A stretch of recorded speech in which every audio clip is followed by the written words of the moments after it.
आप किसी साइकेट्रिस्ट के पास जाते हो, आपको डिप्रेशन की डायग्नोसिस हो जाती है, आप दवा शुरू करते हो, वो कहता है 2 हफ्ते बाद चेंजेस आएंगी, बेहतरी आएगी। लेकिन 2 हफ्ते गुजरने के बाद, 1 महीना गुजरने के बाद, बल्कि 2 से 3 महीने के बाद आपको कोई बेहतरी नहीं लगती। आपकी जो डिप्रेशन की अलामात हैं वो बिल्कुल भी बेहतर नहीं होती, 19-20 का फ़र्क भी नहीं आता। लोग कहते हैं कि टाइम लगेगा, ठीक हो जाएगा, लेकिन आपको पता है कि मेरे अंदर 1% भी बेहतरी नहीं आई, कुछ भी चेंज नहीं हो रहा। नींद अभी भी ख़राब है, मूड अभी भी ख़राब है, एनर्जी अभी भी मेरे अंदर ज़ीरो है। अब फिर दिमाग कहता है शायद मैं ठीक ही नहीं हो रहा। लेकिन क्या ये सच है या कहानी कुछ और है? आज हम बात करेंगे इस चीज़ की कि आप दवाई लें और फिर भी आप ठीक ना हो, डिप्रेशन की बीमारी आपकी बेहतर ना हो, उसे कहते हैं ट्रीटमेंट रेजिस्टेंट डिप्रेशन। यानी कि दवाई लेने के बावजूद आपकी डिप्रेशन की बीमारी ठीक नहीं हो रही। क्या साइंस कहते हैं कि कब एक इंसान को ट्रीटमेंट रेजिस्टेंट डिप्रेशन लेबल कर दिया जाए, क्या आगे करना चाहिए, क्या प्रोटोकॉल है, इंटरनेशनल गाइडलाइंस और साइंस और रिसर्च उसके बारे में क्या कहती है? अगर आप भी कभी इस चीज़ का शिकार हुए तो ये वाली वीडियो आपके लिए, जुड़े रहना मेरे साथ।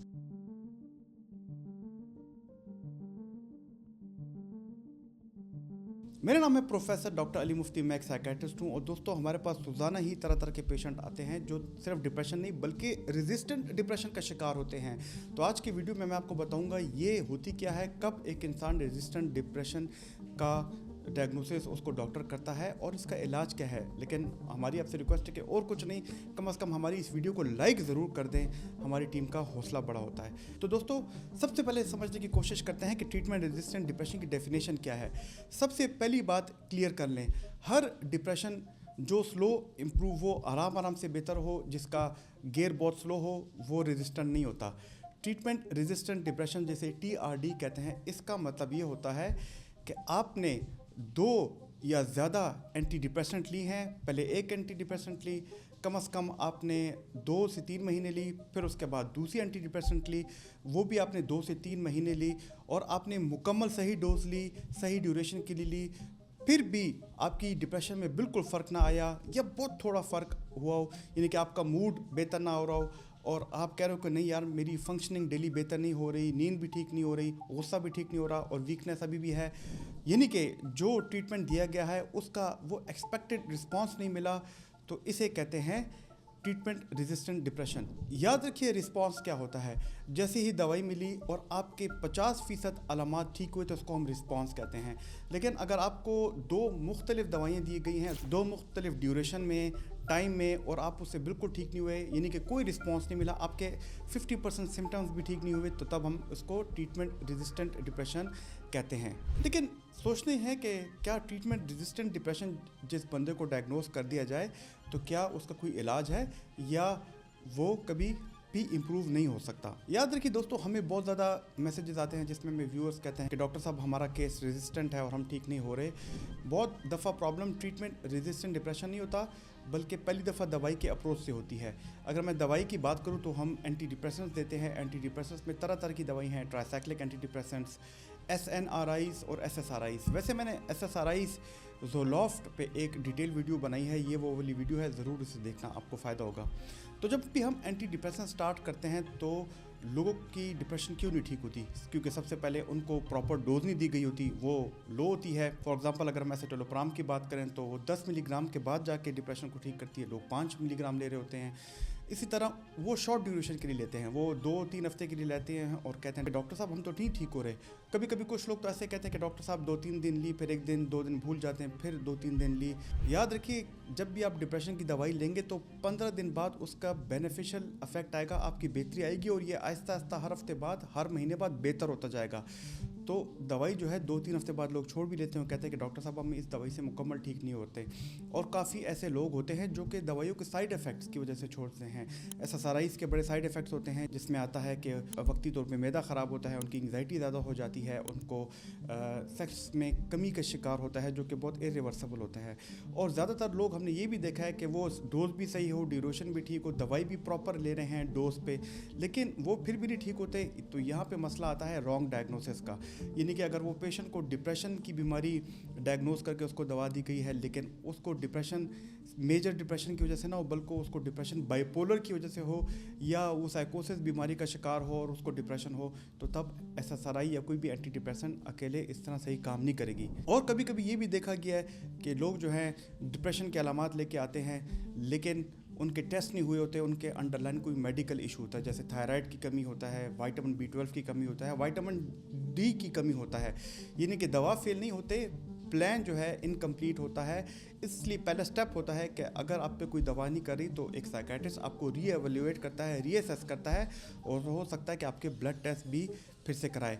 लेकिन अगर आपकी डोज भी सही है, आपने कंप्लीट ड्यूरेशन भी ली है और फिर भी आपका रिस्पॉन्स ना है, तो फिर क्या करना चाहिए और गाइडलाइंस क्या कहती हैं? दोस्तों, अगर मैं गाइडलाइंस की बात करूं तो इसमें आती है इंटरनेशनल गाइडलाइंस मॉडले, जो कि साइकेट्री के लिए बहुत रिकमेंडेड तस्वर की जाती है। इसका क्या स्टेप बाय स्टेप अप्रोच है? देखें, अगर आप आए हैं और आप 1 महीना या 2 महीने दवाई ले रहे हैं, लेट्स सपोज एसएसआरआई, तो आप फिर भी नहीं ठीक हो रहे तो फिर उसकी डोज ज़्यादा करो। यानी कि एसिटोलोप्राम 10 मिलीग्राम है तो उसे 20 मिलीग्राम करो। अगर सर्टलिन 50-75 है तो उसे 100-150 पे ले जाओ। अगर आप फिर भी नहीं ठीक हो रहे 1 महीने 2 महीने में, तो फिर हम क्या करते हैं कि एसएसआरआई की टाइप चेंज करते हैं। फॉर एग्जांपल, अगर आप एसिटोलोप्राम ले रहे थे तो उसे हम सर्टलिन के साथ चेंज करते हैं। अगर आप फ्लॉक्सेटिन ले रहे थे तो उसे हम पैरोक्सिटिन के साथ चेंज करते हैं। और ये हर बंदे पे डिपेंड करती है कि कौन सी उसे चेंज की दवाई चाहिए। अगर वो दवाई आपने एसएसआरआई भी चेंज कर ली फिर भी नहीं ठीक हो रही, तो फिर हम डिफरेंट एंटी डिप्रेसेंट की क्लास ट्राई करते हैं, जिसे selective nor epinephrine receptor inhibitor कहते हैं, जिसमें वेनलाफैक्सिन और डिलॉक्सिटिन आते हैं। फिर हम मुकम्मल वो दवाई देते हैं, स्लो डोज ज़्यादा करते हैं और मैक्सिमम डोज तक देते हैं, कम से कम 2 महीने तक, और फिर दवाई देते हैं। लेकिन अगर आप फिर भी नहीं ठीक हो रहे तो फिर एक मेडिकेशन के साथ दूसरी मेडिकेशन ऐड ऑन करते हैं, जिसे ऑगमेंटेशन थेरेपी कहती है। यानी कि अब आपको 2 दवाइयाँ लेनी पड़ेंगी। और अभी आपको लेबल कर दिया है कि आप ट्रीटमेंट रेजिस्टेंट डिप्रेशन का शिकार हो।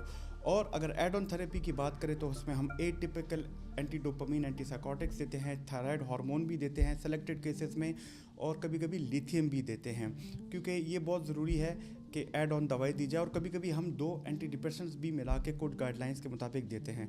तो याद रखिए कि अगर आपको ट्रीटमेंट रेजिस्टेंट डिप्रेशन का डायग्नोसिस हो चुका है तो एक ही रास्ता नहीं होता, मल्टीपल पाथवेज होते हैं, जो साइकेट्रिस्ट आपकी पर्सनैलिटी, आपकी हिस्ट्री और आपकी बॉडी को मुताबिक धीरे धीरे उसको चेंज करेगा। और फिर उसके बाद कुछ पेशेंट रिस्पॉन्ड करते हैं, यानी कि उनके 50% सिम्टम्स कम होते हैं।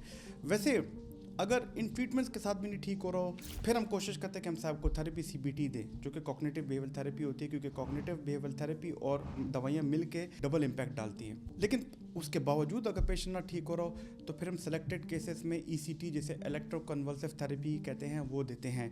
और लोग इससे बहुत डरते हैं कि यार ये तो शॉट दे रहे हैं, इससे तो हमारी मेमोरी ख़राब होगी, इससे तो हमारी बॉडी में साइड इफेक्ट आएंगे। लेकिन हकीकत ये है, ये कंट्रोल प्रोसीजर होता है। ये एनेस्थीसिया के डिफरेंट टाइप्स के साथ दिया जाता है। ये ब्रेन के सर्किट्स को रीसेट करता है, क्योंकि डिप्रेशन में डोपामिन, सेरोटोनिन, नॉर एपिनेफ्रिन का इम्बैलेंस होता है। ये फ़ौरन उसको ठीक करता है। और सीवियर डिप्रेशन, जिसमें एक इंसान कहता है कि मैं अपनी ज़िंदगी ख़त्म करता हूँ, तो उसमें तेज़ी से रिस्पॉन्स देता है। और वो लोग जो कि बिल्कुल ही डिप्रेशन की वजह से घर में बंद बैठे हैं, उनको बेहतर करता है। वो पेशेंट जिनको डिप्रेशन के साथ साथ साइकोसिस हो, यानी कि उनको शक की बीमारी हो, उनको भी बेहतर करता है। तो याद रखिए दोस्तों, ECT एक लाइफ सेविंग प्रोसीजर हो सकता है। लेकिन इसके अलावा और भी ऐसे प्रोसीजर्स हैं जिन पे बहुत काम हो रहा है, जिसको RTMS थेरेपी कहते हैं, ब्रेन स्टिमुलेशन कहते हैं। लेकिन ये थोड़ा सा महंगा इलाज है। और केटामीन थेरेपी भी होती है, जो कि सेलेक्टेड केसेस में इन्फ्यूजन्स के ज़रिए दी जाती है। याद रखिए, ऑप्शंस ख़त्म नहीं होती, सिर्फ लेवल चेंज होता है। दोस्तों, याद रखिए कि ज़्यादातर डिप्रेशन की बीमारी में सिर्फ ब्रेन केमिस्ट्री का प्रॉब्लम नहीं होता, बल्कि क्रॉनिक लेयर्स होते हैं। यानी कि एक पेशेंट को क्रॉनिक स्ट्रेस है, उसको फाइनेंशियल और रिलेशनशिप प्रॉब्लम है, उसने कोई साइकोलॉजिकल ट्रॉमा देखा है, उसकी पर्सनैलिटी ऐसा है या उसकी लाइफस्टाइल ऐसी है कि उसको डॉक्टर कहता है कि दवाइयाँ लो, लेकिन वो नींद सही नहीं करता।